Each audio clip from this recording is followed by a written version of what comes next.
জয় শ্রীরাম। কি হলো যখন বেরিয়ে এলো শত শত সাপের দল অযোধ্যার রাম মন্দিরের আশেপাশে? অনেকের মতে এর সঙ্গে পাতালের নাগলোকের কিছু না কিছু সম্পর্ক অবশ্যই রয়েছে, কিন্তু প্রশ্ন হচ্ছে রাম মন্দির প্রতিষ্ঠার শুভ মুহূর্তে এই সব অলৌকিক ঘটনা কেন ঘটছে?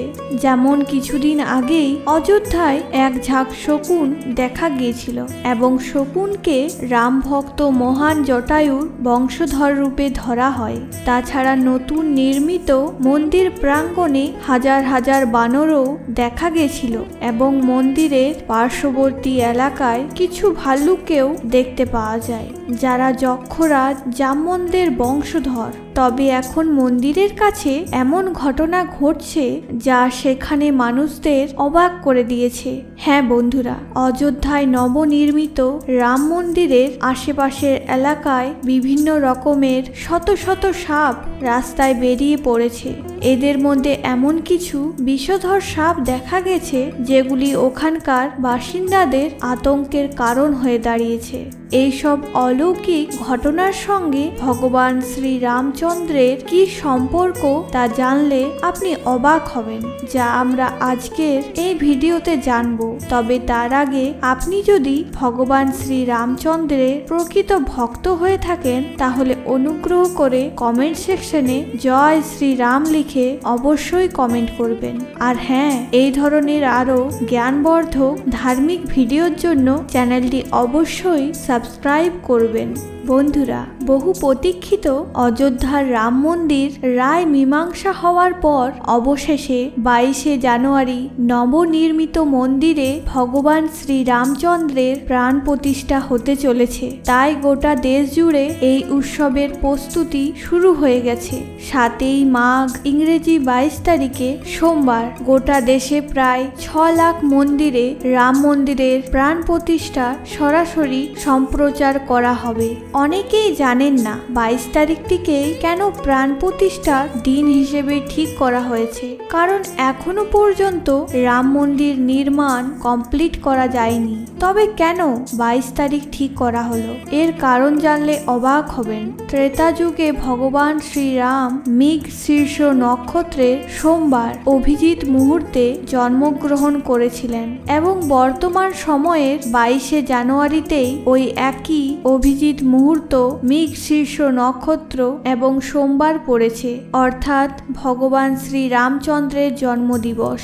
তাই এই পবিত্র দিনটিকে প্রাণ প্রতিষ্ঠার দিন হিসেবে ঠিক করা হয়েছে এবং শাস্ত্রজ্ঞ পণ্ডিতেরা বিশ্বাস করেন যে এই দিনটিতে ভগবানের প্রাণ প্রতিষ্ঠা করলে তিনি সর্বদা মূর্তির মধ্যে বিরাজ করবেন। কিন্তু এই দিনটি যতই ঘনিয়ে আসছে ততই অযোধ্যায় রাম মন্দিরের আশেপাশে এমন কিছু অলৌকিক ঘটনা ঘটছে যার কারণ বিজ্ঞানীরাও বুঝে উঠতে পারছেন না। আর এর মধ্যে একটি ঘটনা হলো সেখানে হঠাৎ করে বিভিন্ন প্রজাতির শত শত সাপের আবির্ভাব। এর আগে যখন অযোধ্যায় বানর, শকুন, ভাল্লুকের আবির্ভাব হয়েছিল তখন হিন্দু ধর্মের পণ্ডিতরা বলেছিলেন যে ভগবান শ্রী রামচন্দ্রের ভক্ত স্বয়ং হনুমান, জটায়ু এবং জামবন্ত অযোধ্যায় আবির্ভূত হয়েছেন। কিন্তু তাই যদি হয় তবে শ্রীরামের সঙ্গে এই শত শত সাপের কি সম্পর্ক, আসুন জেনে নিই। বন্ধুরা, বেশ কিছুদিন থেকে অযোধ্যায় বিভিন্ন এলাকায় 2 ধরনের সাপ দেখা যাচ্ছে, যাদেরকে নাগ দেবতা বাসুকি ও তক্ষক সাপের আগমন বলে ধরা হচ্ছে। ধর্মগ্রন্থ অনুসারে ভগবান শ্রীরামের ভাই লক্ষণ হলেন নাগ দেবতা শেষ নাগের অবতার রূপ। এবার শেষ নাগ, বাসুকি নাগ এবং তক্ষক নাগ হলেন 3 ভাই। এদের মধ্যে বাসুকি নাগ এবং তক্ষক নাগ পাতালে থাকেন এবং শেষ নাগ বৈকুণ্ঠে ভগবান শ্রী হরির সেবা করেন। তাই অনেকের দৃঢ় বিশ্বাস যে 22 তারিখে যখন ভগবান শ্রীরাম তেনার স্ত্রী মা সীতা এবং তেনার ভাই লক্ষণ অর্থাৎ শেষ নাগকে সঙ্গে করে অযোধ্যায় আসছেন, তখন শেষ নাগের ভাই বাসুকি নাগ এবং তক্ষক নাগ পাতাল থেকে বেরিয়ে বারবার তেনাদের সাথে দেখা করতে আসছেন। বন্ধুরা, ঘটনাটি শুনতে খুবই রহস্যজনক মনে হতে পারে, তবে তার সঙ্গে বিপজ্জনকও বটে। কারণ বন বিভাগের কর্মচারীরা যখন রাম মন্দিরের পার্শ্ববর্তী এলাকা থেকে এই সাপগুলোকে ধরে জঙ্গলে ছেড়ে দিচ্ছে, ঠিক তার কিছুক্ষণ পরেই ওই একই প্রজাতির সাপ আবার অন্য এলাকায় দেখা যাচ্ছে এবং মন্দির চত্বরে ঢুকে পড়ছে, যার ফলে মন্দিরে কর্মরত শ্রমিকরা পর্যন্ত ভয় পেয়ে কাজ বন্ধ করছে। পরে আবার ভগবানের নাম নিয়ে সাহস করে কাজ শুরু করছে। বন্ধুরা, পুরাণ মতে বাসুকী নাগ ও তক্ষক নাগের সঙ্গে ভাই লক্ষণ ছাড়াও ভগবান শ্রীরাম ও মহাবলী হনুমানের একটা গভীর সম্পর্ক রয়েছে। এটা জানলে আপনি অবাক হবেন। ভগবান রাম ছিলেন ভগবান বিষ্ণুর মানব অবতার। ভগবান স্বয়ং ত্রেতা যুগে মানুষ রূপে জন্মগ্রহণ করেছিলেন। মানুষের জীবনের শেষ পরিণতি হচ্ছে মৃত্যু। ভগবান শ্রীরাম নিজেও জানতেন যে একদিন তেনাকে দেহ ত্যাগ করে বৈকুণ্ঠে ফিরে যেতে হবে, কিন্তু যার দ্বাররক্ষক মহাবলী হনুমান তেনাকে মৃত্যুদেব স্পর্শ করেন কি করে? ভগবান শ্রীরামের সবচেয়ে বড় ভক্ত হলেন মহাবলী হনুমান। তাই প্রভু রাম নিজেও হনুমানকে নিজের ভাই ভরতের সমান বলেছেন। এমন পরিস্থিতিতে প্রভু রাম বুঝতে পারেন যতক্ষণ হনুমান উপস্থিত আছেন ততক্ষণ মৃত্যুদেব ভগবান রামকে স্পর্শ করতে পারবেন না। এদিকে প্রভুর মৃত্যুর দিন ঘনিয়ে এসেছে, পৃথিবীতে তেনার সময় শেষ। তখন প্রভু রাম ইচ্ছাকৃতভাবে তার আঙ্গুলের আংটি একটা ফাটলের মধ্যে ফেলে দেন এবং তারপর তিনি মহাবলী হনুমানকে ডেকে পাঠান আর আংটিটি খুঁজে আনতে নির্দেশ দেন। হনুমান প্রভুর মনের কথা না বুঝে প্রভুর আদেশ পেয়ে আংটি খুঁজতে শুরু করেন। প্রথমে হনুমান সূক্ষ্ম ছোট রূপ ধারণ করেন এবং তিনি সেই ফাটলে প্রবেশ করেন, কিন্তু ফাটলে কিছু দূর যেতেই তিনি বুঝতে পারেন যে এটি কেবল একটি ফাটল নয়। এরপর তিনি ভেতরে যেতেই থাকেন। যখন রাস্তা শেষ হলো তখন দেখতে পেল তিনি নিচে নামতে নামতে পাতালের নাগলোকে পৌঁছে গেছেন।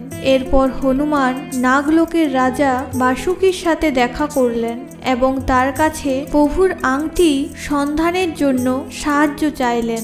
এরপর বাসুকী তাকে সাহায্য করেন এবং পাতাল লোকের একটা বিশাল আংটির পাহাড়ের নিকটে নিয়ে যান। বাসুকী হনুমানকে আংটির পাহাড় দেখিয়ে বললেন, এই পাতাল লোকে প্রভুর কোনো আংটি যদি এসে থাকে তাহলে এখানে আছে। হনুমানজি আংটির এত বড় পাহাড় দেখে ভাবতে থাকেন, এতগুলো আংটির মধ্যে প্রভুর আংটি কিভাবে খুঁজবো? এতে তো অনেক সময় লাগবে।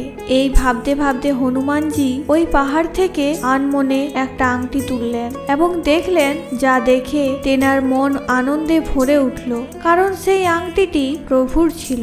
তিনি এটা দেখে কৌতূহল বশত আবার একটি আংটি তুলে দেখলেন, যা দেখে তিনি অবাক হলেন, কারণ সে দ্বিতীয় আংটিটিও শ্রীরামের। এরপর যতগুলি আংটি তুললেন সব কটাই প্রভুর আংটি। নাগদেব বাসুকী হনুমানজিকে চিন্তায় পড়তে দেখে বললেন যে মানুষকে একদিন না একদিন এই পৃথিবী ছেড়ে যেতেই হবে, আর ভগবান শ্রীরামও প্রকৃতির এই নিয়মের বাইরে নন। এটা শুনে হনুমানজি বুঝতে পারেন যে ভগবান শ্রীরাম এইভাবে লীলা দেখিয়ে প্রতিবার আমাকে ফাঁকি দিয়ে চলে যান। আমাকে আংটির খোঁজে পাঠিয়ে তিনি বৈকুণ্ঠে চলে যান। হনুমানজি এটি বুঝতে পারার সাথে সাথে তিনি দুঃখিত হন এবং অযোধ্যায় না গিয়ে তিনি হিমালয়ের দিকে চলে যান এবং আর কখনো অযোধ্যায় ফিরে আসেন না। আমরা জানি মহাবলী হনুমান আর চিরঞ্জীবীর মধ্যে একজন, যিনি ত্রেতা যুগ থেকে এখনো হিমালয়ে ধ্যানে রত আছেন এবং সময়ে সময়ে তিনি আবির্ভূত হন। যেমন 1986 সালে যখন রাম মন্দিরের তালা খোলার রায় চলছিল, তখন যে বিচারক এই রায়ের সিদ্ধান্ত দিয়েছিলেন তিনি হনুমানজিকে দর্শন করেছিলেন। তাছাড়া 1998 সালে যখন হনুমানগড়ি মন্দিরে পাকিস্তানি আতঙ্কবাদীরা বোমা রাখেন তখন বোমা বিস্ফোরণের মাত্র 5 সেকেন্ড আগে বানর রূপে এসে হনুমানজি বোমার তার চিবিয়ে বোমাটি নিষ্ক্রিয় করেন। তাই প্রভু শ্রী রামচন্দ্রের প্রাণ প্রতিষ্ঠা উৎসব উপলক্ষে হনুমানজি বানর রূপে অযোধ্যায় পৌঁছাবেন বলে অনেকেই মনে করছেন। তাই বন্ধুরা, প্রভু রামচন্দ্রের ভক্ত এবং লক্ষণের ভাই হওয়ার কারণে তক্ষক নাগ এবং বাসুকী নাগ নাগলোক থেকে রূপ পরিবর্তন করে অযোধ্যায় আসছেন। বন্ধুরা, আপনার মতে অযোধ্যায় বানর, শকুন, ভাল্লুক ও সাপের আগমন অলৌকিক ঘটনা নাকি কাকতালীয় তা অবশ্যই কমেন্ট করে জানাবেন। এতক্ষণ ভিডিওটি দেখার জন্য আপনাকে অসংখ্য ধন্যবাদ। ভগবানের কাছে প্রার্থনা করি আপনারা সুস্থ থাকুন, ভালো থাকুন এবং ভগবানের প্রতি মনোনিবেশ করুন। আশা করি ভিডিওটি আপনাদের সবার ভালো লেগেছে। যদি আপনাদের ভালো লেগে থাকে তাহলে লাইক এবং শেয়ার করুন। তো আজকের ভিডিও এই পর্যন্ত। দেখা হচ্ছে একটি নতুন ভিডিওর সাথে। ততক্ষণ পর্যন্ত জয় শ্রীরাম।